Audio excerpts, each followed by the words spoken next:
Hello students, आपका chapter micro organism friend and फू कल इसका रिवीजन कराया था कुछ पार्ट्स का। और आपका chapter 1 crop production and management इसका मैंने करा दिया है। और ठीक है, तो माइक्रो ऑर्गेनिज्म फ्रेंड एंड फू मैंने कल आपको बताया था कि माइक्रो ऑर्गेनिज्म कौन कौन से होते हैं। आपके 4-5 टाइप के bacteria, fungi, virus, protozoa and algae. ठीक है, इनके बारे में कल बताया था। और आपको कौन से माइक्रो ऑर्गेनिज्म जो है हमारे लिए फ्रेंडली माइक्रो ऑर्गेनिज्म का काम करते हैं, यानी वो कैसे काम करते हैं।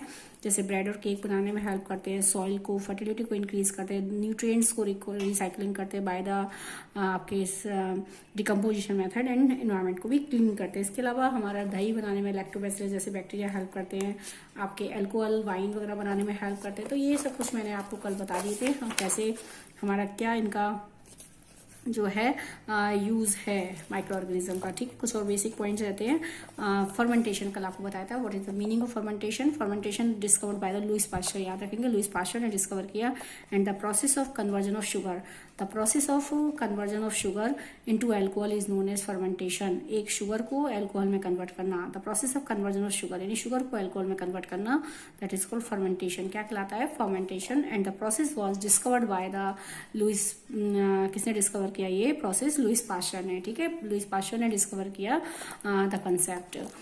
ठीक है, सो 1857 में। इसके बाद था कि मेडिसिनल यूज। अब मेडिसिनल यूज हमारे दो टाइप से हैं कि micro organism are use to make the antibiotics and vaccine. दो चीजों को बनाने में हेल्प करते हैं। तो देखते हैं what are the antibiotics. whenever you fall in the doctor may give you some antibiotics tablet। देखिए, जब हम कुछ ज्यादा बीमार हो जाते हैं तो डॉक्टर जनरली हमें प्रेफर करते हैं एंटीबायोटिक्स लेने के लिए। So what are the antibiotics? Antibiotics are the type of medicine which are prepared by the bacteria and fungi. सिर्फ बैक्टीरिया और फंगी से बनाई जाती है ऐसी मेडिसिन जो कि बैक्टीरिया से या फंगी से प्रिपेयर की जाती है। क्यों? क्योंकि बैक्टीरिया और फंगी से प्रिपेयर की जाती है ऐसी मेडिसिन को हम क्या कहते हैं? एंटीबायोटिक्स कहते हैं। एंड एंटीबायोटिक्स का रोल क्या है कि वो उस बीमारी से रिलेटेड जो बैक्टीरिया, फंगी जो बॉडी के अंदर है उसको किल करने में हेल्प करती है by the destroying of their cell wall. यानी एंटीबायोटिक्स का रोल क्या है कि जब बैक्टीरिया, फंगी हमारी बॉडी में जाते हैं तो वो अपने चारों ओर क्या बनाते हैं? सेल वॉल बनाते हैं, एक प्रोटेक्टिव लेयर बना लेते हैं अपने चारों ओर, अपनी बॉडी को हमारी बॉडी से प्रोटेक्ट करने के लिए वो सेल वॉल बनती है। ठीक है, और उस सेल वॉल के अंदर वो प्रोटेक्ट रहते हैं। लेकिन जैसे जैसे वो प्रोटेक्ट रहते जाते हैं, वो मल्टीप्लाई करते हैं, डिवाइड करते हैं, रिप्रोड्यूस करते हैं, और अपने उनका नंबर बढ़ता जाता है, जनरेशन उनकी बढ़ती है, और उस बीमारी का इफेक्ट हमारी बॉडी में भी इंक्रीज हो जाता है। तो हमें क्या करना चाहिए? डॉक्टर हमें एंटीबायोटिक प्रेफर करता है। उस केस में एंटीबायोटिक्स क्या होती हैं? वो मेडिसिन जो कि उस बैक्टीरिया और फंगी से ही प्रिपेयर की जाती है। The medicine which are prepared from the bacteria and fungi and kill the growth of the bacteria and fungi. यानी उस बैक्टीरिया और फंगी की ग्रोथ को क्या करती है? स्टॉप कर देती है by destroying their cell wall. कैसे स्टॉप करती है उनकी ग्रोथ को? हमारी बॉडी में ग्रोथ कैसे रोक जाती है? जैसे जैसे हम एंटीबायोटिक खाते हैं वो ग्रोथ को रोक देती है उनकी। क्यों? Because of the destroying of their cell wall. यानी एंटीबायोटिक्स का मेजर रोल क्या है कि वो हमारी बॉडी में सेल वॉल बनाने का जो प्रोसेस होता है बैक्टीरिया और फंगी के द्वारा वो स्टॉप हो जाता है, जिसकी मदद से जैसे ही वो स्टॉप हो जाता है सेल वॉल बनना बंद हो जाती है और बैक्टीरिया, फंगी सर्वाइव नहीं कर पाता हमारी बॉडी के अंदर। धीरे धीरे वो जो है वो मर जाता है। ठीक है, डेड हो जाता है। और अगर वो डेड हो जाएगा तो अब आगे मल्टीप्लीकेशन रुक जाएगा, यानी वो रिप्रोड्यूस नहीं करेंगी सेल्स, और यही कारण है वो धीरे धीरे बीमारी ठीक हो जाती है। So we can say first of all first antibiotics was discovered by the Alexander Fleming. Alexander Fleming ने डिस्कवर की, that was of the penicillin. ठीक है, तो इधर देखते हैं। Whenever you fall ill, the doctor and may give you some antibiotics tablets, capsule or injections such as of penicillin. The sources of these medicine is microorganism। यानी इस type की जो माइक्रो मेडिसिन होती हैं, यानी एंटीबायोटिक्स का source कौन है? Micro organism. These are the medicine which kill और stop the growth of disease causing micro organism. ये मेडिसिन हमारी बॉडी में उन disease causing micro organism like bacteria and fungi उनको स्टॉप कर देती है, ग्रोथ नहीं होने देती उनकी, by destroying their cell wall, उनकी सेल वॉल के बनने के प्रोसेस को रोक कर। ठीक है, such medicine are called antibiotics. इस टाइप की मेडिसिन को हम क्या कहते हैं? एंटीबायोटिक्स कहते हैं। These days a number of antibiotics are being produced. आजकल बहुत सारी एंटीबायोटिक्स हैं जो हम क्या करते हैं? प्रोड्यूस की जाती हैं from the bacteria and fungi. So we can say bacteria and fungi से प्रिपेयर करने वाली मेडिसिन को हम क्या कहते हैं, एंटीबायोटिक्स कहते हैं, which stop the growth of the disease causing micro organism. इनका काम क्या है, हमारी बॉडी में उन ऑर्गेनिज्म की, उन माइक्रो ऑर्गेनिज्म की ग्रोथ को रोक देना by destroying their cell wall. ठीक है, such type of medicine like example streptomycin, tetracycline, erythromycin like some examples. In 1921, Alexander Fleming was working on a culture of causing bacteria. Alexander Fleming first discovered the antibiotic. The name of the antibiotic, that is the penicillin. क्या कहलाती है वो, penicillin कहलाई। ठीक है, this is the penicillin was first prepared by the fungi, that is the penicillium. penicillium fungi से उन्होंने उसको डिस्कवर किया। आगे देखते हैं next, commonly known antibiotic which are made from the fungi and bacteria. The antibiotics are manufactured by growing specific microorganisms are used for a variety of 4 disease. देखिए एक चीज़ का ध्यान रखना है, एंटीबायोटिक्स जो होती हैं आपको डॉक्टर की सलाह पर लेनी चाहिए, बिकॉज एंटीबायोटिक्स अगर हम बहुत ज़्यादा एक्स्ट्रा कोर्स ले लेते हैं तो हमारे जो बेनिफिशियल बैक्टीरिया होते हैं उनको भी किल कर देती है। So only we should take the antibiotics only on the advice of doctor. We should take complete course and right dose of it, proper dose उसकी लेनी चाहिए। Otherwise antibiotics are not effective against the cold and flu. एक और चीज़, antibiotics हम, क्योंकि मैंने भी बताया कि antibiotics are effective only in the case of bacterial fungal disease because they make cell wall in our body. हमारी बॉडी में क्या बनाते हैं, सेल वॉल बनाते हैं। ठीक है, और एंटीबायोटिक्स का रोल क्या है कि सेल वॉल बनने का जो प्रोसेस है वो स्टॉप कर देता है। But in the case of, अगर मैं बात करूं वायरस के बारे में, virus do not make cell wall. Virus क्या नहीं बनाते, सेल वॉल नहीं बनाते हैं, because virus are inactive outside, but when they enter in our body they use our machinery system for their life to survive. अपनी body को survive करने के लिए हमारे मशीनरी सिस्टम का वो यूज करते हैं। So that's why they do not make cell wall. So antibiotics are not effective in the case of the viral disease. हम वायरल डिजीज में एंटीबायोटिक्स का यूज नहीं करते। सो हम कौन सी ऐसी मेडिसिन का यूज करना चाहिए, कौन से ऐसे मेडिसिन का यूज करना है जो कि वायरल डिजीज में भी क्या कर सके, इफेक्ट कर सके। तो such type of medicine are called vaccines कहलाती हैं। क्या कहलाती हैं ये, vaccines. Vaccines are prepared also from the micro organisms and are given in the case of bacterial disease also and fungal disease, sorry bacterial and viral disease दोनों के case में prefer की जाती हैं। So what are the vaccine? Vaccine are the medicine which are prepared from the dead organism. एक particular बीमारी के, ये याद रखना, बैक्टीरिया जो वैक्सीन होती है एक पर्टिकुलर बीमारी के, अगर है टाइफाइड के तो टाइफाइड के लिए, पोलियो है तो पोलियो की, तो एक पर्टिकुलर बीमारी का ही जो माइक्रो ऑर्गेनिज्म है उसके डेड माइक्रो ऑर्गेनिज्म या उसके वीक माइक्रो ऑर्गेनिज्म से बनाई जाती हैं। सो पर्टिकुलर जो वैक्सीन होती है, vaccine are the dead, vaccine के अंदर क्या होते हैं, डेड माइक्रो ऑर्गेनिज्म होते हैं उस पर्टिकुलर बीमारी के। So vaccine are the dead और वीक माइक्रो ऑर्गेनिज्म। ऐसे वीक अनेबल माइक्रो ऑर्गेनिजम्स होते हैं which are not capable to cause the disease in a particular body.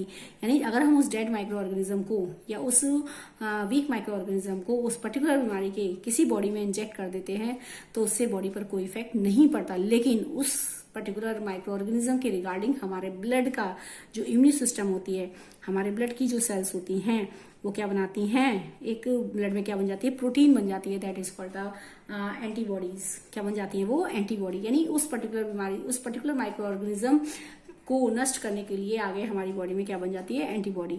Antibody वो हमेशा ब्लड में रहती है। जैसे ही कभी कोई फर्दर भविष्य में, फ्यूचर में अगर कोई उसी बीमारी का जिंदा माइक्रो ऑर्गेनिज्म उससे रिलेटेड अगर एंटर करता है तो वो उसको फाइट कर देती है, यानी उसको पहचान जाती है और उसको किल कर देती है। ठीक है, जिससे उस बीमारी का इफेक्ट हमारी बॉडी में नहीं होता।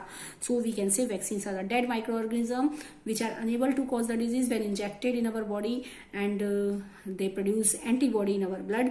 हमारे ब्लड में क्या बना देती है, एंटीबॉडी। बट ठीक है, so they if the dead micro organism enter in our body when they do not they are not capable to cause the disease in a particular body, but our blood make the antibody. ठीक है, इन the body antibody बनाता है blood में। Blood में क्या बन जाती है, उसके लिए एंटीबॉडी बन जाती है। These antibodies remain in the body and we are protected from the disease causing micro organism. और इस टाइप से हम उस बीमारी से प्रोटेक्ट रहते हैं। And this process of giving the vaccine, this is called the vaccination. क्या कहलाता है, vaccination. So we can say vaccination is a process to immunize the child. एक चाइल्ड को इम्यूनाइज करना, ठीक है, इम्यूनाइजेशन कहलाता है। So this process is called the immunization also. Immunization कहते हैं इसको, वैक्सीनेशन भी कहते हैं। नहीं, so we can say vaccine क्या होती हैं, vaccine are dead micro organism. किसी बीमारी के डेड माइक्रो ऑर्गेनिज्म और वीक माइक्रो ऑर्गेनिजम्स होते हैं which when injected in a particular body they are not capable to cause the disease. किसी बीमारी में बीमारी तो नहीं करते उस बॉडी के अंदर, but they are capable to produce the antibodies. लेकिन उसके रिगार्डिंग हमारे ब्लड में क्या बन जाती है, एक एंटीबॉडी बन जाती है, दिस इज द प्रोटीन। ठीक है, this protein remain in the blood for long time when a further micro organism of a related disease enter in our body, then antibody, this antibody recognize them and fight. ठीक है, और उसको क्या करती है, fight करती है उससे, and then and the effect of the disease is not caused in our body, और उस बीमारी का जो इफेक्ट है हमारी बॉडी में दिखाई नहीं देता। ठीक है, तो इस टाइप से वो हमारी बॉडी को वैक्सीन होती है प्रोटेक्ट करती हैं। सेवरल वैक्सीन प्रोवाइड की जाती है, वैक्सीनेशन प्रोग्राम चलाए जाते हैं, जैसे आपने सुना होगा पल्स पोलियो इम्यूनाइजेशन प्रोग्राम से, अभी जो हेल्थ सेंटर्स होते हैं वहाँ पे हेपेटाइटिस इम्यूनाइजेशन प्रोग्राम चलाए जाते हैं। ठीक है, बीसीजी वैक्सीन इम्यूनाइजेशन प्रोग्राम्स चलाए जाते हैं। तो डिफरेंट टाइप के इम्यूनाइजेशन प्रोग्राम, यानी ऐसे प्रोग्राम, ऐसे कैंपेन जो पर्टिकुलर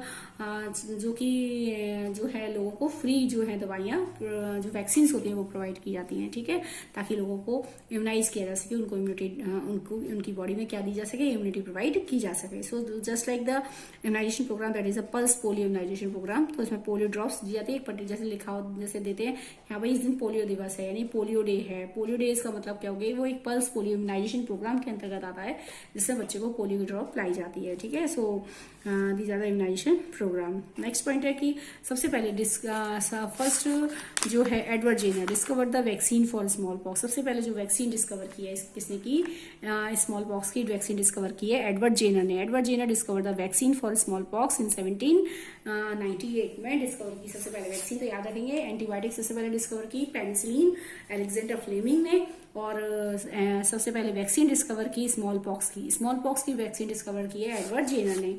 ठीक है, ये तो हो गए हमारे कुछ beneficial effects of the micro organism. Next है इंक्रीजिंग ऑफ सॉइल फर्टिलिटी, इसको देखते हैं। इंक्रीजिंग ऑफ सॉइल फर्टिलिटी क्या कहती है, some bacteria in blue green algae are able to fix nitrogen from the atmosphere to enrich the soil with nitrogen, increase the soil fertility. देखिए, हमारी जो soil होती है उसमें कुछ बैक्टीरिया होते हैं, जैसे जो रूट्स होती है प्लांट्स की, लेग्यूमिनस प्लांट्स की, उनमें कुछ बैक्टीरिया होते हैं, जिनमें ज्यादा called the rhizobium bacteria and blue green also in the soil. ये चीजें होती हैं, ये जो rhizobium bacteria, blue green algae हैं, जो हमारी सॉइल के अंदर होते हैं, इनका काम क्या होता है, नाइट्रोजन फिक्सर कहलाते हैं, because they convert the atmospheric nitrogen into the nitrogenous compounds like nitrate. तो ये जो प्लांट होता है डायरेक्टली नाइट्रोजन को इनटेक नहीं करता, it takes nitrogen only in the form of solution form, that is the nitrate from the root से वो इनटेक करता है। तो रूट सॉइल से वो इनटेक करता है रूट्स की मदद से। तो सो इन दिस वे कि these are the nitrogen fixers like bacteria, rhizobium bacteria and blue green algae, these are the nitrogen fixers. ये क्या कहलाते हैं, हमारे नाइट्रोजन फिक्सर्स कहलाते हैं, because they are able to fix nitrogen from atmosphere. वो atmosphere की नाइट्रोजन को फिक्स कर देते हैं and then enrich the soil with nitrogen, और उसको सोल्यूबल कंपाउंड्स लाइक नाइट्रेट में चेंज कर देते हैं and then mix in the soil, वो मिक्स हो जाता है सॉइल में। इन this way it help in the increasing of soil fertility, और इस टाइप से सॉइल की फर्टिलिटी क्या होती है, इंक्रीज होती है। These microbes are commonly called biological nitrogen fixers, और उनको हम क्या कहते हैं, these microbes are commonly called biological nitrogen fixer, और इन माइक्रो ऑर्गेनिज्म को नाइट्रोजन फिक्सर कहा जाता है, क्योंकि वो एटमॉस्फेयर की नाइट्रोजन को फिक्स करते हैं, और बायोलॉजिकल इसलिए क्योंकि वो एक ऑर्गेनिजम्स हैं। So these are called the biological nitrogen fixer कहलाते हैं, like rhizobium bacteria and blue green algae, because they fix the atmospheric nitrogen, atmosphere की नाइट्रोजन को क्या करते हैं, फिक्स करते हैं। So these are some importance. Next है क्लीनिंग ऑफ एनवायरमेंट, या मैंने आपको शुरू में बता ही दिया था कि क्लीनिंग ऑफ एनवायरमेंट कैसे हेल्प करते हैं, क्योंकि एनवायरमेंट को क्लीन करे बाय द डिकम्पोजिशन को decompose like bacteria and fungi. इससे क्या होता है कि आपका जो एनवायरमेंट है वो क्लीन भी रहता है। तो these are the some important beneficial effects of the micro organism. तो ये हमारे कुछ हुए, जैसे कौन कौन से हुए, एक बार रिपीट कर दे रही हूँ शॉर्ट में कौन कौन से हुए। देखिए, फ्रेंडली माइक्रो ऑर्गेनिज्म के जो इफेक्ट्स हैं हमारे पास आए हैं, they help in the cleaning of environment by decomposition. ठीक है, सराउंडिंग को क्लीन करते हैं। उसके बाद जो डेड मैटर होता है ऑर्गेनिक मैन्योर बनाने में काम आता है। डेड जो डिकम्पोजिशन मटेरियल है, डिकम्पोजिशन है जब हो रहा है, तो इससे क्या होता है, हमारा जो सराउंडिंग होती है वो क्लीन होती है। ठीक है। नेक्स्ट है सॉइल की फर्टिलिटी और रिसाइकलिंग होती है, न्यूट्रिएंट्स की रिसाइकलिंग हो जाती है, सॉइल की फर्टिलिटी इंक्रीज होती है। कर्ड बनाते हैं, बेकर इंडस्ट्री में यूज करते हैं, अल्कोहल वाइन विस्की बनाने में काम आता है, एसिटिक एसिड विनेगर बनाने में काम आता है कमर्शियल स्केल पर। इसके अलावा एंटीबायोटिक्स मेडिसिन में आपकी एंटीबायोटिक्स बनाई जाती हैं और आपके क्या बनाई जाती हैं, वैक्सीन बनाई जाती हैं। ठीक है, वैक्सीन बनाते हैं। इसके अलावा बायोलॉजिकल नाइट्रोजन फिक्सर मैंने आपको बताया था, जो कि सॉइल की फर्टिलिटी को इंक्रीज करते हैं, यानी एटमॉस्फेयर की नाइट्रोजन को यूजेबल नाइट्रोजन कंपाउंड्स में चेंज कर देते हैं। So they are called the biological nitrogen fixer and they also help in the cleaning of environment by decomposition की मदद से एनवायरमेंट को क्लीन होते हैं। इसके अलावा हम मैन्योर बना सकते हैं, जैसे आपका डेड मैटर है, कोई भी डिकेइंग काउ डंग वगैरह है या वेजिटेबल वेस्ट है, उनको सब एक चीज में भर देते हैं, गड्ढे वगैरह में भर देते हैं और उससे हम मैन्योर बना सकते हैं। ठीक है, उससे क्या होता है, वेस्ट डिस्पोजल की समस्या भी खत्म हो जाती है। सो मैन्योर में कन्वर्ट हो जाता है कुछ टाइम में, उसको कवर कर ढक देते हैं और बाद में वो मैन्योर में कन्वर्ट हो जाएगा आफ्टर सम टाइम। तो इट मीन्स कि जो वेस्ट डिस्पोजल भी हो गया और आपकी जो वेस्ट डिस्पोजल से रिलेटेड जो प्रॉब्लम होती है वो भी सॉल्व हो जाती है और आपकी सॉइल की फर्टिलिटी भी इंप्रूव होती है। So these are the some important beneficial effects of the micro organism. Now I am discussing about the harmful micro organism. अब हार्मफुल भी हैं ऐसे माइक्रो ऑर्गेनिज्म जो हमारे लिए क्या होते हैं, हार्मफुल होते हैं, यानी जो हमारे लिए नुकसानदायक है। Micro organism harmful in many ways, बहुत तरीके से हमारे लिए नुकसान करते हैं, जैसे बीमारियां करते हैं। सबसे मेजर इफेक्ट बीमारियों के लिए रेस्पॉन्सिबल है। अब गर्मी हो गई है तो बहुत हमारे फूड आइटम से रिलेटेड जो चीजें होती हैं उनको भी खराब कर देते हैं। इसके अतिरिक्त हमारे कपड़े से रिलेटेड, लेदर से रिलेटेड इन चीजों को भी ये नुकसान पहुंचाते हैं। So micro organism harmful in many ways. Some of the micro organism cause disease in human beings, plants and animals. इन सबको नुकसान पहुंचाते हैं। Such disease causing micro organism are called pathogens. ऐसे माइक्रो ऑर्गेनिज्म जो डिजीज के लिए responsible हैं, दीज आर कॉल्ड पैथोजेंस। क्या कहलाते हैं ये, pathogens. Some micro organism spoil food, clothing and leather. कुछ माइक्रो ऑर्गेनिज्म ऐसे हैं जो स्पॉइल कर देते हैं फूड को, क्लॉथिंग को, लेदर को, इन सारी चीजों को भी स्पॉइल कर देते हैं। ठीक है, तो ये हो गया हमारा। नेक्स्ट आगे हम डिस्कस करते हैं डिजीज कॉजिंग माइक्रो ऑर्गेनिज्म। ऐसे माइक्रो ऑर्गेनिज्म जो डिजीज के लिए रेस्पॉन्सिबल है, दीज आर कॉल्ड पैथोजेंस। मैंने भी आपको बताया डिजीज, जो डिजीज माइक्रो ऑर्गेनिज्म से होती हैं, which are these are called the communicable disease. कैसी कहलाती है ये, communicable, because they can spread from one person to another. Such type of disease are transmitted through air, water, physical contact. ठीक है, और we can say air, water, food और physical contact by mosquitoes, इन flies, इन सब से जो है ट्रांसमिट होती हैं। So these are called the communicable disease. क्या कहलाती है, कम्युनिकेबल डिजीज। लाइक आपके हो गए कॉमन कोल्ड हो गया, कफ हो गया, चिकन पॉक्स हो गया, ट्यूबरक्लोसिस हो गया। अब जैसे चिकन पॉक्स हो गया तो एक को चिकन पॉक्स हो गया, धीरे धीरे वो आगे फैलता जाता है। या आपके कॉलरा हो रहा है किसी को, ठीक है, तो ये बीमारियां फैलती है। कॉमन कोल्ड हो गया, मान लो खांसी जुकाम है नॉर्मल सा, ये भी हमारा एक कम्युनिकेबल डिजीज में आता है। जैसे तो when a person suffering from common cold, माना किसी को खांसी जुकाम है, कॉमन कोल्ड है, तो जब वो छींकता है, स्नीज करता है, तो उसमें जब वो छींकते समय उसकी जो वाटर ड्रॉपलेट्स होती हैं, यानी वो जो वाटर ड्रॉपलेट्स होते हैं उसमें कुछ जर्म्स होते हैं, उससे रिलेटेड बीमारी के यानी कॉमन कोल्ड के जर्म्स होते हैं। अगर एक वो एयर में स्प्रेड हो जाते हैं, एक नियर बाय पर्सन जो हेल्दी पर्सन उसके पास खड़ा है, तो वो भी उस एयर को इनहेल करता है और वो जर्म्स उसकी बॉडी में ट्रांसमिट हो जाते हैं और वो भी क्या हो जाता है, इनफेक्ट उससे हो जाता है। So when a person suffering from the common cold sneezes, fine droplets of moisture carrying thousands of virus and are spread in the air. ठीक, these virus may enter in the body of healthy person while breathing। और अगर एक दूसरा person वहां खड़ा है और वो उसको इनहेल करता है तो वो भी उस बीमारी से इन्फेक्ट हो जाता है। So we should keep handkerchief on the nose and mouth while sneezing. यही इसलिए हमें अपने चेहरे पर क्या यूज करना चाहिए, नोज एंड कवर करना चाहिए माउथ को, मास्क का यूज करना चाहिए जैसे अब चल रहा है आजकल, and keep a distance maintain करनी चाहिए। ऐसे पर्सन जिनको ज्यादातर ये प्रॉब्लम है तो उनसे हमें एक थोड़ी सी डिस्टेंस मेंटेन करके रखना चाहिए। एंड नेक्स्ट है some of the disease. Next, there are some insects and animals which act as a carrier of disease causing microorganism। इसके अलावा कुछ ऐसे इंसेक्ट्स हैं, कुछ ऐसे एनिमल्स भी होते हैं जो कि डिजीज को एक पर्सन से दूसरे पर्सन में फैलाने का काम भी करते हैं। Air, water, food, physical contact के अलावा जैसे कुछ बीमारियां होती हैं जो मॉस्किटो से, फ्लाइज से, है ना, एनिमल्स बाइट से, इनसे फैलती हैं। So these the organism which transmit the micro organism from one person to another. जैसे फॉर एग्जाम्पल, जैसे एक मॉस्किटो है, अगर मॉस्किटो किसी को काटता है तो वो मॉस्किटो, इन्फेक्टेड मॉस्किटो अगर किसी को काटता है तो वो जर्म्स उसकी बॉडी में ट्रांसमिट हो जाता है, ठीक है। अगर वही मॉस्किटो फिर दूसरी को काटता है तो वो जर्म्स उसकी बॉडी में ट्रांसमिट हो जाता है। इस प्रकार से वो बीमारी फैलाने में हेल्प करता है। So such type of micro organism, such type of organism are called carriers. क्या कहलाते हैं? कैरियर्स, ठीक है। तो house fly is one such carrier, इसमें हाउस फ्लाई आती है। तो जैसे फॉर एग्जांपल एक देखिए, जैसे किसी एक पर्सन का वो है एक्सक्रीटा पड़ा हुआ है, फेसिस पड़ा हुआ है कहीं, तो जिसमें है टाइफाइड के या कॉलरा के जर्म्स हैं, ठीक है, उसमें कॉलरा के जर्म्स है मान लीजिए, अगर वो फेसिस अगर किसी पानी में मिल जाता है, वाटर बॉडी में मिल जाता है, या उसके ऊपर एक मक्खी आके बैठती है, हाउस फ्लाई आके बैठती है, तो अगर मान लो पानी में मिल गया तो ठीक है, पानी में मिक्स हो गया, नहीं वो जर्म्स पानी में पहुंच गया, नियर बाय पर्सन अगर कोई उस पानी को डायरेक्टली यूज करता है तो वो जर्म्स उसकी बॉडी में ट्रांसमिट हो जाते हैं और वो भी उस बीमारी से इन्फेक्ट हो जाता है। या फिर ऐसा भी हो सकता है कि जो आपका फेसिस पड़ा हुआ है उस पर मक्खी आके बैठती है, इन्फेक्टेड जो फेसिस है, और उस पर जब वो आके बैठती है, ठीक है, एक्सक्रीटा पर अगर कोई मक्खी आके बैठती है तो वो जर्म्स उससे चिपक जाते हैं और वो हमारी जब कोई भी अनकवर्ड फूड अगर रखा है, फूड आइटम है, तो उस पर आकर बैठती है तो वो जर्म्स उस पर ट्रांसमिट कर देती है। अगर हम उसको सडनली उसको कंज्यूम करते हैं, इस टाइप का खाना अगर हम कंज्यूम करते हैं तो वो जर्म्स हमारी बॉडी में भी चले जाते हैं और हम भी उस बीमारी से इन्फेक्ट हो जाते हैं। तो इस टाइप से बीमारियां फैलती हैं। So we can say house fly help to transmit the microorganism from one person to another. So it act as a carrier. किसका काम करती है? कैरियर का काम करती है। इसलिए हमें चाहिए कि हमें हमेशा अपने फूड को क्या करना चाहिए? ढक के रखना चाहिए, पानी को उबाल के पीना चाहिए, बॉईल करके पीना चाहिए, डायरेक्टली पानी कंज्यूम नहीं करना चाहिए, ठीक है। तो यहाँ पर सबसे पहले फीमेल एनोफिलीज मॉस्किटो, देखिए यहाँ पे बात करते हैं मॉस्किटोज कौन सी होती है? फीमेल मॉस्किटो के बारे में बात कर रहे हैं। कैरियर का काम करता है female anopheles mosquito which carrier the parasite of malaria, जो मलेरिया के ऑर्गेनिज्म, माइक्रो ऑर्गेनिज्म को फैलाने का काम करती है, फीमेल है। एक और है फीमेल एडीज मॉस्किटो, ये एडीज मॉस्किटो है which act as a carrier of dengue virus. Dengue का नाम सबने सुना है, डेंगू का virus that is called dengue virus कहलाता है। मलेरिया का micro organism that is called protozoa that is called plasmodium. Malaria के माइक्रो ऑर्गेनिज्म का नाम है plasmodium that is in the category of protozoa. But dengue के micro organism का नाम है डेंगू वायरस। नाम पता चल रहा है वायरस कैटेगरी में आता है।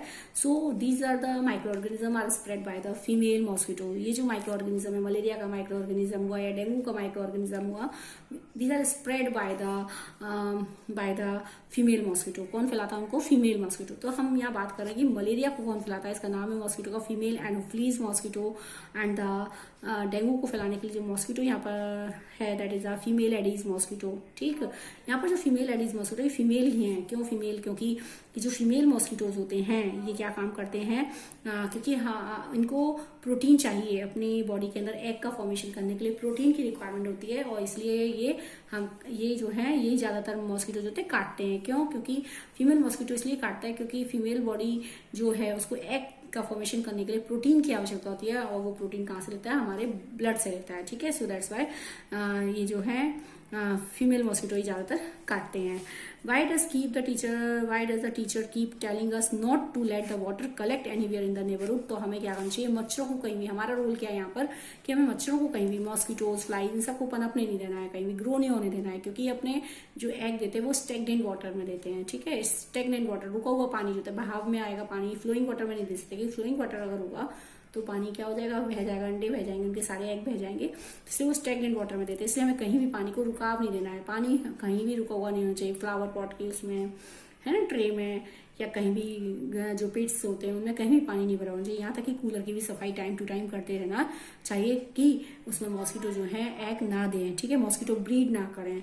All mosquito breed in water, सभी जो मॉस्किटोज होते हैं पानी में एग देते हैं। However hence one should not let water collect anywhere in cooler, tire, etc. By keeping the surrounding clean and dry, we can prevent mosquitoes from breeding। और इसलिए हमें क्या करना चाहिए? हर चीज को सूखा रखना चाहिए ताकि मॉस्किटो जो है ब्रीड ना कर सके, ठीक है। और इसके अलावा हमें ऑइंटमेंट्स, स्किन क्रीम लगाते रहना चाहिए, मॉस्किटो रेपलर्स यूज करने चाहिए, ठीक है। बहुत सारे ऐसे मेजर्स हैं जो हमें यूज करने चाहिए ताकि हम अपने आप को मॉस्किटो से प्रिवेंट कर सकते हैं, ठीक है। तो ये आपका हो गया। इसके बाद नेक्स्ट पॉइंट आपका क्या है? नेक्स्ट दैट इज कौन कौन सी डिजीज हैं? ये डिजीज चार्ट है आपका, tuberculosis, measles, chicken pox, polio, ये सारी डिजीज चार्ट है। Cholera, typhoid, hepatitis A, malaria, all these type of disease are cause by the micro organism से होती हैं। तो कैसे ट्रांसमिट होती हैं, एयर वाटर फूड से होती हैं, या फिर हम उनको कैसे प्रिवेंट कर सकते हैं। तो ये देखिए क्या क्या हमें करना चाहिए लिखा है इसमें कि द पेशेंट कंप्लीट आइसोलेशन, अगर ऐसी बीमारी है तो हमें उनको कंप्लीट आइसोलेशन में अलग करना चाहिए, उनके सामानों को अलग करना चाहिए और वैक्सीनेशन टाइम पे लगा देनी चाहिए। इस टाइप से कुछ रिलेटेड इसमें लिखी हुई, जैसे मलेरिया के लिए लिखा है मॉस्किटोस होता है तो मॉस्किटो नेट का यूज करना चाहिए, प्लांट्स यूज करने चाहिए, स्प्रे जैसे वो होती है ऑल आउट है ना, स्प्रे इंसेक्टिसाइड वगैरह छिड़कते रहना चाहिए। Control breeding of mosquito, not allowing the water to collect anywhere, कहीं भी पानी को कलेक्ट नहीं होने देना चाहिए। इस टाइप से अगर हम सब इंपॉर्टेंट प्रिवेंटिंग मेजर्स को फॉलो करते हैं तो हम अपने आप को इन बीमारियों से लगभग हम बचा सकते हैं। अब डिजीज कॉजिंग माइक्रो ऑर्गेनिज्म की बात करते हैं तो न केवल वो ह्यूमन बींग में डिजीज करते हैं बल्कि pathogens are also responsible for the disease in animals. Animals में बहुत सारी डिजीज होती है। Several micro organism not only cause the disease in human being in plants but also in animals.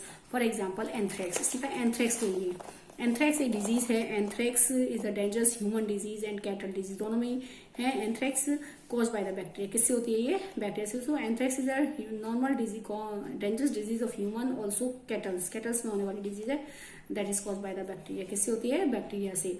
And foot and mouth disease of cattle is cause by virus, ये भी cattle की एक disease है, kettles की गाय वगैरह में। And it is a foot and mouth, पैर और माउथ से रिलेटेड उनमें इन्फेक्शन हो जाते हैं।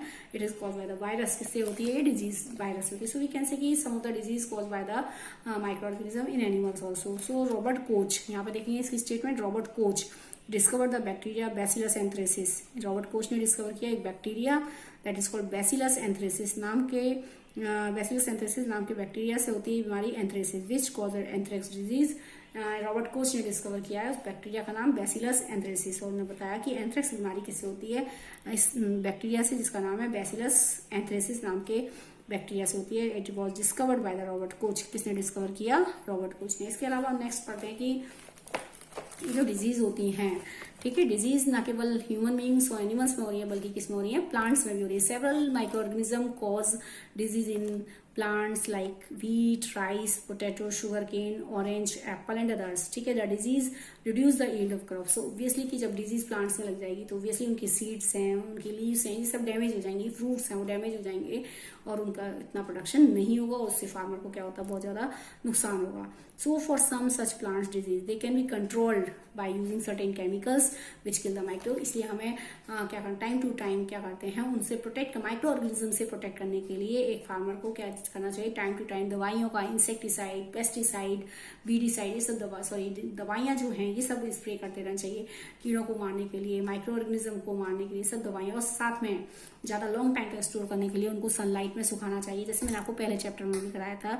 और साथ में आपके इंसेक्टिसाइड और पेस्टिसाइड का रेगुलर बेस पर आपको क्या करना चाहिए? स्प्रे करना चाहिए, केमिकल्स का यूज करना चाहिए ताकि आप उन अपने जो प्रोडक्शन है उसको आप क्या कर सकें? स्टोर कर सकें फॉर द लॉन्ग टाइम, ठीक है। तो आपको केमिकल्स का स्प्रे करते रहना चाहिए, लेकिन स्प्रे करने से पहले ये ध्यान रखना चाहिए आप अपने माउथ को इन सबको कवर कर लें, ताकि माउथ नोज को कवर कर लें मास्क वगैरह का यूज करके या कपड़े का यूज करके, ताकि आप उस केमिकल को इनहेल ना कर सके। तो ये मैंने फर्स्ट चैप्टर में आपको बताया ही था, ठीक है। तो डिफरेंट टाइप की बीमारियां हैं प्लांट्स में होने वाली। Citrus of canker like bacteria से होती है। मोड ऑफ ट्रांसमिशन क्या है? Air. Citrus of canker, citrus फल होते हैं, नींबू वगैरह, संतरा।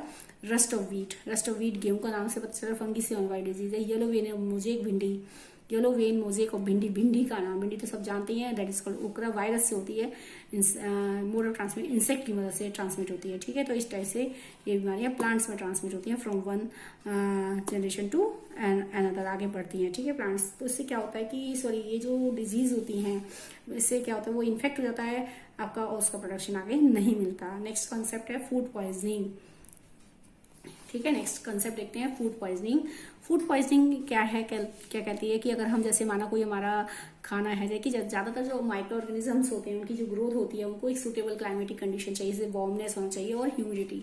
अगर उसको दो ऐसी चीजें मिल जाती हैं तो ज्यादातर माइक्रो ऑर्गेनिज्म बहुत रैपिडली ग्रोथ करते हैं, ठीक है। और उससे क्या होता है? जल्दी ग्रो करेंगे तो जो है अगर हम और हमारा जो फूड आइटम है वो बहुत जल्दी स्पॉइल हो जाएगा, इसलिए हम उनको ज़्यादातर किस में रखते हैं, रेफ्रिजरेटर में रखते हैं खाना, ताकि कम टेम्परेचर पर माइक्रो ऑर्गेनिज्म जल्दी सर्वाइव नहीं कर पाता और हमारा खाना कुछ टाइम के लिए प्रोटेक्ट रहता है। तो अगर हम ऐसा खाना कंज्यूम करते हैं जो स्पॉइल्ड हो रखा है, जो बेकार हो गया है, माइक्रो ऑर्गेनिज्म ने उस पर अटैक किया है, और बाई चांस अगर हम उसको कंज्यूम करते हैं तो उससे हमारी बॉडी के सिस्टम पर इफेक्ट पड़ता है, क्योंकि जब माइक्रो ऑर्गेनिज्म जो है उस खाने पर सरवाइव करते हैं तो उसमें उस खाने को इंटेक करने के लिए, उसके न्यूट्रिएंट्स को इंटेक करने के लिए वो उसके ऊपर क्या करते हैं, कुछ टॉक्सिक केमिकल्स रिलीज कर देते हैं, जिसकी वजह से हमारा जो खाना है वो क्या हो जाता है, टॉक्सिक हो जाता है। क्योंकि जो बैक्टीरिया वगैरह उस पर लगते हैं, फंगी जो लगते हैं, वो उनमें जो डाइजेशन होता है वो एक्सटर्नल डाइजेशन होता है, ठीक है, बैक्टीरिया फंगी में एक्सटर्नल डाइजेशन होता है। तो जब वो उस हमारे खाने के न्यूट्रिएंट्स को इंटेक करते हैं तो पहले उसको लेने के लिए वो क्या करते हैं, उसके ऊपर कुछ टॉक्सिक केमिकल्स रिलीज करते हैं। उन टॉक्सिक केमिकल की वजह से वो जो खाने के न्यूट्रिएंट्स होते हैं, कॉम्प्लेक्स न्यूट्रिएंट्स होते हैं, वो सिंपल में चेंज हो जाते हैं, ठीक है, और फिर वो उनको इंटेक कर लेते हैं। तो यानी टॉक्सिक केमिकल्स हो गए, यानी उसके अंदर कुछ टॉक्सिक केमिकल्स आ गए, जिसकी वजह से हमारा खाना क्या हो गया, पॉइजन हो गया, पॉइजन सब्सटेंस उसमें ऐड हो गए हैं। तो ऐसा खाना अगर हम कंज्यूम करते हैं तो हमारी हेल्थ को इफेक्ट करता है, और बहुत ज्यादा मेजर कंडीशन अगर हो जाती है तो हमें फूड पॉइजनिंग की शिकायत हो जाती है, और एक पर्सन की क्या हो सकती है, डेथ भी हो सकती है, ठीक है। तो ये हो गया हमें क्या करना चाहिए, इसलिए हमें अपने खाने को प्रिजर्व करना है, ताकि हम अपने कुछ समय के लिए, कुछ टाइम के लिए हम अपने खाने को क्या कर सकें, प्रिजर्व कर सकते हैं आगे, ताकि वो स्पॉइल्ड ना हो, ठीक है। इसके लिए हमें क्या करना चाहिए, कुछ केमिकल मेथड्स हैं। आप सबसे पहले तो मैंने आपको बताया था, कुछ ग्रेन्स होते हैं, फूड ग्रेन्स वगैरह, उनको स्टोर करने के लिए से पहले आप उसको सनलाइट में ड्राई कर लें, ताकि वो क्या हो, खराब ना हो, क्योंकि उसमें माइक्रो ऑर्गेनिज्म सर्वाइव नहीं कर पाएगा। लेकिन अब हम घर में कौन कौन सी टेक्निक ऐसी अपनाएं ताकि हम अपने खाने को जो है प्रिजर्व कर सकते हैं फॉर द लॉन्ग टाइम के लिए, ठीक है। तो यहाँ पर देखते हैं कौन कौन से केमिकल मेथड आते हैं हमारे पास। पहला है केमिकल मेथड। देखिए केमिकल मेथड हम यूज करते हैं नॉर्मली, अचार है आपका, देखिए, ठीक है, salt, edible oils are common generally use to check the growth of micro. बहुत ज्यादा नमक यूज करते हैं, अगर हम ऑयल यूज करते हैं तो इससे भी हमारा ये भी एक केमिकल्स प्रिजर्वेटिव का काम करते हैं, ठीक है, और हम अपने खाने को इनसे प्रिजर्व कर सकते हैं। पिकल्स अचार डालते हैं तो उसमें देखें बहुत सारा नमक डालते हैं, ऑयल डालते हैं, आम का अचार डालते हैं मेनली, तो वो खराब हो जाएगा, इसलिए बहुत सारा तेल उसमें डाला जाता है, नमक ज्यादा डाला जाता है, ताकि उससे क्या होता है, वो माइक्रो ऑर्गेनिज्म सर्वाइव, इस टाइप की हाईली कॉन्सेंट्रेटेड मीडियम में जो आपके माइक्रो ऑर्गेनिज्म है वो सर्वाइव नहीं कर पाते हैं, और वो प्रोटेक्ट करता है खाना, ठीक है। इसके अलावा कुछ आपके जैम, स्क्वैश, जो फूड आइटम मार्केट से आते हैं उनमें भी कुछ केमिकल्स यूज किए जाते हैं। अब इसमें सॉल्ट और ऑयल तो यूज होता नहीं है, तो कुछ स्पेशली केमिकल्स यूज होते हैं, these are the chemical preservatives के नाम से।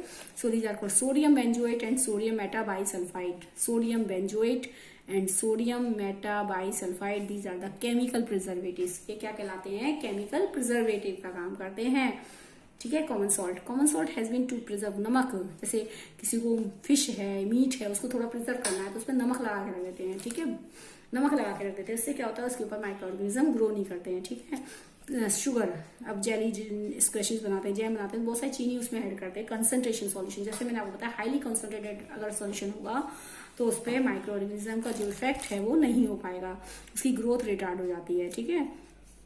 ऑयल एंड विनेगर, ऑयल और विनेगर भी एक अच्छे प्रिजर्वेटिव का काम करते हैं। जैसे पिकल्स हैं, मिर्ची का अचार डालना तो उसमें ऑयल डाल दिया, विनेगर का यूज करते हैं। तो इस टाइप से अगर हम ये चीजें यूज करते हैं, केमिकल्स यूज करते हैं, तो माइक्रो ऑर्गेनिज्म की ग्रोथ जो होती है रिटार्ड हो जाती है, और हमारा फूड जो है प्रोटेक्ट रहता है। नेक्स्ट है heat and cold treatment. Heat and cold treatment क्या कहता है, किसी भी चीज को गर्म करना और ठंडा करना। तो हम क्या करते हैं हीट एंड कोल्ड ट्रीटमेंट के लिए, जैसे खाना हमारा हीट एंड कोल्ड ट्रीटमेंट के लिए, this method, heat and cold treatment method, that is the पहले किसी चीज को गर्म करना और फिर उसको ठंडा कर देना, दिस प्रोसेस कॉल्ड पेस्चराइजेशन। क्या कहलाता है ये, pasteurisation, the process of heat and cold treatment. किसी भी चीज को जब हम पहले गर्म करते हैं और ठंडा करते हैं, इससे भी क्या होता है, माइक्रो ऑर्गेनिज्म की ग्रोथ पर इफेक्ट पड़ता है और वो नहीं हो पाती। तो क्या कहते हैं, पहले तो तेजी से उसको गर्म करो और फिर उसको तुरंत सडनली चिल्ड कर देना, that is the pasteurisation. Pasteurisation कहलाता है, and this process was discovered by the Louis Pasteur. किसने डिस्कवर किया, लुइस पास्चर ने। इसमें क्या किया उन्होंने बताया, मिल्क का, जैसे मिल्क के पैकेट आते हैं, दूध का पैकेट आता है, तो पेस्चराइज मिल्क होता है वो, क्योंकि वो अगर आप उसको 2 दिन तक भी रखते हैं तो वो सेफ रहता है, उसमें माइक्रो ऑर्गेनिज्म ग्रो नहीं करते, क्योंकि वो पेस्चराइज, यानी उसको जब पैकेट में पैक किया गया उससे पहले उसको बॉईल किया जाता है। पहले तेजी से बॉईल करते हैं, 70 डिग्री सेल्सियस पर बॉईल किया जाता है एंड देन सडनली चिल्ड, उसको फिर ठंडा कर दिया जाता है। कितने सेकंड में? 15 to 30 सेकंड, 15 से 30 सेकंड के लिए उसको ठंडा कर दिया जाता है, ठीक है। और फिर उसको ठंडा हो जाता है, फिर उसको पैकेट में स्टोर कर दिया जाता है। दैट्स वाई दिस प्रोसेस, पहले गर्म करना और फिर ठंडा करना, this process called pasteurisation. So that's why the milk is store by this process, ठीक है, by the heating and then cooling effect. So this is the pasteurisation. क्या कहलाता है ये? Pasteurisation. The milk is called pasteurised milk, उस पर लिखा भी होता है pasteurised milk and this was discovered by the Louis Pasteur. किसने डिस्कवर किया? लुइस पास्चर ने। इसके अलावा नॉर्मली अब हम अपने घर में खाने को स्टोर करना है तो हम क्या करते हैं? उसको रेफ्रिजरेटर में रखते हैं, फ्रिज में रखते हैं, ठीक है, रेफ्रिजरेटर में रखते हैं। रेफ्रिजरेटर में रखने का फायदा क्या होता है कि उससे हमारी जो टेम्परेचर उसमें कम होता है, माइक्रो ऑर्गेनिज्म की जो ग्रोथ होती है वो भी इफेक्ट होती है। तो उससे नेक्स्ट है स्टोरेज एंड पैकेजिंग। अगर मैं इसकी बात करूं तो स्टोरेज एंड पैकेजिंग क्या है? अब देखिए स्टोरेज एंड पैकेजिंग क्या है। These day dry fruits and even vegetables are sold the sealed air. Store कैसे करें, पैकिंग कैसे करें? देखिए कुछ चीज़ों को लॉन्ग टाइम तक रखना है तो ड्राई करके रख लो सनलाइट में, ये भी बेस्ट है, ठीक है। और इसके अलावा हम क्या कर सकते हैं? एयर टाइट कंटेनर में, घर में तो सुखा सकते हैं, एयर टाइट कंटेनर में रख देते हैं तो इससे क्या होता है? जल्दी से उस पर माइक्रो ऑर्गेनिज्म का इफेक्ट नहीं होता क्योंकि वो एयर से रिएक्ट नहीं कर पाता।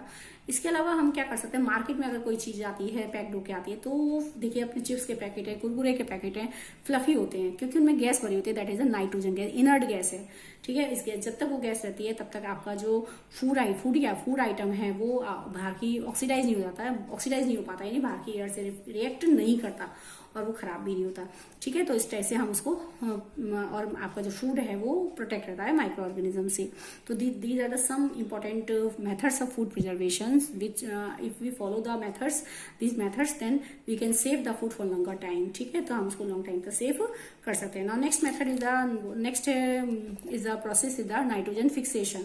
नाइट्रोजन फिक्सेशन प्रोसेस क्या कहता है कि nitrogen fixation is the process in which atmospheric nitrogen, देखिए हमारे the conversion of atmospheric nitrogen into nitrogenous compound, atmosphere की नाइट्रोजन को नाइट्रोजिनस कंपाउंड्स में चेंज करना, that is called nitrogen fixation. क्या कहलाता है? Nitrogen fixation. देखिए हमारे जो क्या कहते हैं, कुछ एक बार मैं इसको बता देती हूँ रफ में कैसे करता है ये नाइट्रोजन फिक्सेशन। देखिए हमारे कुछ बैक्टीरिया होते हैं हमारे सॉइल में, अभी मैंने बताया था बायोलॉजिकल फिक्सर्स कहलाते हैं, ये हेल्प करते हैं एटमॉस्फेयर की नाइट्रोजन को। देखो प्लांट, हमारे एटमॉस्फेयर में जो नाइट्रोजन होती है वो कितने परसेंट होती है? 78%, लेकिन प्लांट डायरेक्टली इस गैसियस नाइट्रोजन को यूज नहीं करता। So it is necessary to convert in the solution form, solution form में कन्वर्ट होना जरूरी है and then it mix in the soil, ये सॉइल में मिक्स हो जाती है and then taken easily by the roots enter in the plants, roots के जरिए प्लांट्स में एंटर करती है and this is soluble form that is called nitrate. Nitrate, plant take nitrogen only in the form of nitrate.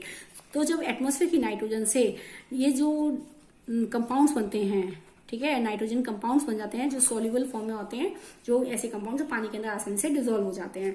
तो atmosphere की nitrogen का nitrogenous compound में change होना, दो टाइप के कंपाउंड बनते हैं, नाइट्राइट और नाइट्रेट, नाइट्राइट और नाइट्रेट। अगर नाइट्राइट भी बनता है तब भी उसे वो नाइट्रेट में कन्वर्ट हो जाता है, यानी एटमॉस्फेयर की नाइट्रोजन का दो टाइप के नाइट्रोजनस कंपाउंड्स में चेंज होना, नाइट्राइट में और नाइट्रेट में, ठीक है। Nitrate is the main compound that is use by the plants. अगर नाइट्राइट भी बनती है तब भी वो किस में चेंज हो जाती है? नाइट्रेट में चेंज हो जाती है, ठीक है। This conversion of atmospheric nitrogen into these nitrogenous compound which are mixed in the water in the soil and easily taken up by the plant from the root system, आसानी से वो root system के जरिए enter करते हैं। So this conversion, this is called nitrogen fixation, sorry nitrogen fixation कहलाता है, ठीक है। नाइट्रोजन फिक्सेशन हो गया। तो इस काम में जो हेल्प करता है एटमॉस्फेयर की नाइट्रोजन को इन कंपाउंड्स में चेंज करने का काम करते हैं दो लोग। वो दो कौन कौन से ऑर्गेनिज्म है? एक है rhizobium bacteria and blue green algae, blue green, ठीक है, ब्लू ग्रीन एल्गी। ये ब्लू ग्रीन एल्गी और राइजोबियम बैक्टीरिया हैं जो एटमॉस्फेयर की नाइट्रोजन को यूजेबल फॉर्म में चेंज कर देते हैं। So these are called biological fixer, biological fixer कहलाते हैं, ठीक है, बायोलॉजिकल फिक्सर कहलाते हैं। इसके अलावा एटमॉस्फेयर की नाइट्रोजन फिक्स की जाती है, ये तो हो गया बायोलॉजिकल फिक्सेशन, क्योंकि इसमें ऑर्गेनिज्म हेल्प करते हैं। ये बायोलॉजिकल, ये जो फिक्सेशन कहलाता है बायोलॉजिकल फिक्सेशन हो गया, बायोलॉजिकल फिक्सेशन हो गया, ठीक है। इसके अलावा एटमॉस्फेयर की नाइट्रोजन फिक्स की जाती है बिकॉज ऑफ लाइटनिंग, लाइटनिंग की वजह से, ठीक है। लाइटिंग की मदद से भी एटमॉस्फेयर की नाइट्रोजन जो होती है फिक्स होती है। लाइटनिंग कैसे फिक्स करती है? देखो, लाइटनिंग की वजह से जो हाई एनर्जी निकलती है उससे हमारा जो नाइट्रोजन का जो मॉलिक्यूल होता है वो ब्रेक हो जाता है। ठीक है, ब्रेक होके क्या बनाएगा, N+N, 2 नाइट्रोजन के एटम बन गए। These are the free atoms, free atoms हो गए। फ्री एटम्स हैं, कभी भी नाइट्रोजन N की फॉर्म में सर्वाइव नहीं करती है, हमेशा किसकी फॉर्म में एग्जिस्ट करती है, नाइट्रोजन मॉलिक्यूल की फॉर्म में। तो ये एटम एक्टिव नहीं रह पाएंगे, ये एटम जो है तुरंत दोबारा से किसी दूसरे मॉलिक्यूल के साथ जुड़ जाते हैं। So they combine with the oxygen molecule and form the nitrite and then nitrate. या तो जैसे ही ऑक्सीजन के साथ कंबाइन होते हैं दे फॉर्म द नाइट्राइट, या तो नाइट्राइट बनाते हैं और नाइट्रेट बनाते हैं। ठीक है, जैसे ही वो नाइट्राइट और नाइट्रेट बनती है it come down with the rain, और रेन के साथ नीचे आती है सॉइल में and help in the increasing of soil fertility, और सॉइल की फर्टिलिटी को बढ़ाने में हेल्प करती है। ठीक है, इस प्रकार से एटमॉस्फेयर की नाइट्रोजन फिक्स हो गई। 2 तरीके हो गए, एक तो बायोलॉजिकल फिक्सेशन हो गया, देख रहे हैं 2 तरीकों से एटमॉस्फेयर की नाइट्रोजन फिक्स होके आई है। एक तो बायोलॉजिकल फिक्सेशन से आई है और एक किसकी मदद से आई है, लाइटनिंग की मदद से आई है। अल्टीमेटली नाइट्रेट आ गई और उसको कौन यूज करता है, प्लांट। ठीक है, अब ये नाइट्रेट कौन यूज करेगा, प्लांट। समझ रहे हैं बात, इस प्लांट से कौन ले लेता है इसको, एनिमल्स। ठीक है, एनिमल्स लेते हैं। अब इसके बाद जब ये प्लांट और एनिमल अपनी बॉडी में कंज्यूम करेंगे, जैसे ही ये बॉडी डाई हो जाती है, इनकी बॉडी की डेथ होती है, तो इनका डिकम्पोजिशन होता है और इन बॉडी के जो न्यूट्रिएंट्स होते हैं वो फिर से किसमें मिल जाते हैं, सॉइल के अंदर मिल जाते हैं। ठीक है, सॉइल के अंदर मिक्स होके वो फिर से चेंज हो जाते हैं और फिर से क्या बनाते हैं, सॉइल के अंदर कुछ बैक्टीरिया होते हैं, यानी इन बॉडी के जो न्यूट्रिएंट्स होते हैं डेड बॉडी के, वो सॉइल में मिक्स हो जाते हैं। सॉइल में मिक्स होके, ठीक है, कुछ जो कंपाउंड्स बनते हैं सॉइल में, हमारे कुछ बैक्टीरिया होते हैं जो इन डेड बॉडी के न्यूट्रिएंट्स को फिर से किसमें चेंज कर देते हैं, नाइट्रेट और नाइट्रेट में चेंज कर देते हैं, और वो फिर से प्लांट उसको इनटेक कर लेता है। लेकिन अब प्लांट तो अपना यूटिलाइज कर ही रहा है, लेकिन साथ में हमारी सॉइल के अंदर कुछ ऐसे बैक्टीरिया होते हैं जो कि फर्दर रिटर्न करते हैं। ठीक है, रिटर्निंग में हेल्प करते हैं, न्यूट्रिएंट्स को रिटर्न करते हैं। यानी हमारी सॉइल के अंदर कुछ ऐसे बैक्टीरिया भी होते हैं जो फर्दर रिटर्निंग में हेल्प करते हैं। तो जितनी नाइट्रेट प्लांट को यूज करनी होती है वो यूज कर लेता है, बाकी some of the nitrate, some of them, ठीक है, सम ऑफ द नाइट्रेट जो होती है, कुछ नाइट्रेट जो होती है कहाँ चली जाती है, रिटर्न हो जाती है, रिटर्न टू एटमॉस्फेयर। एटमॉस्फेयर में रिटर्न हो जाती है, यानी नाइट्रेट, यानी we can say nitrate change into the nitrogen.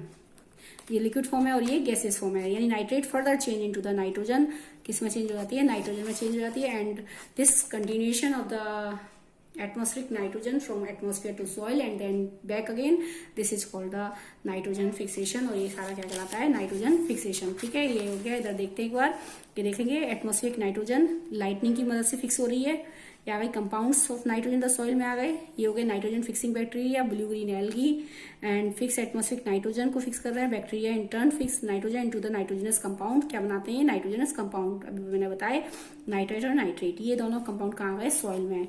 अब इस सॉइल से कौन लेता है, प्लांट्स इनटेक कर लेता है। प्लांट्स जब एनिमल्स उनको खाते हैं प्लांट्स को, तो उनकी बॉडी में चले जाते हैं। ठीक है, जब उनकी डेथ होती है तो उनके जो वेस्ट होते हैं, जो न्यूट्रिएंट्स होते हैं उनकी बॉडी के, फिर से सॉइल में आ जाते हैं। ठीक है, सॉइल में आ गए। सॉइल में हमारे कुछ बैक्टीरिया होते हैं जो फिर से उनको यूजेबल कंपाउंड्स लाइक नाइट्राइट और नाइट्रेट में चेंज कर देते हैं। ठीक है, और फिर उसको प्लांट इनटेक करता है। इस टाइप से प्रोसेस चलता है। इसके अलावा हमारी सॉइल में कुछ ऐसे बैक्टीरिया होते हैं लाइक थायोबैसिलस बैक्टीरिया, इसको कहते हैं थायोबैसिलस बैक्टीरिया। ये बैक्टीरिया फिर से जितनी नाइट्रेट प्लांट को चाहिए उतनी यूज हो जाती है, बाकी जो रिमेनिंग सब्सटेंस होते हैं वो फिर से दोबारा से कुछ बैक्टीरिया हमारे लाइक थायोबैसिलस बैक्टीरिया उसको दोबारा से रिटर्न कर देते हैं एटमॉस्फेरिक नाइट्रोजन में, और इस टाइप से साइकिल चलती रहती है। ये हो गया हमारा circulation of nitrogen in the nature, और एटमॉस्फेयर में नाइट्रोजन का सर्कुलेशन होता रहता है। ठीक है, तो ये हो गया आपका सेकंड चैप्टर। इस समझ रहे बात। तो अगर आपको कोई दिक्कत हो तो मुझे पूछ लेना, पूछ सकते हैं। नेक्स्ट कल की वीडियो में आपको कराऊंगी सिंथेटिक फाइबर एंड प्लास्टिक, इसका हम रिवीजन करेंगे। Thank you and have a nice day.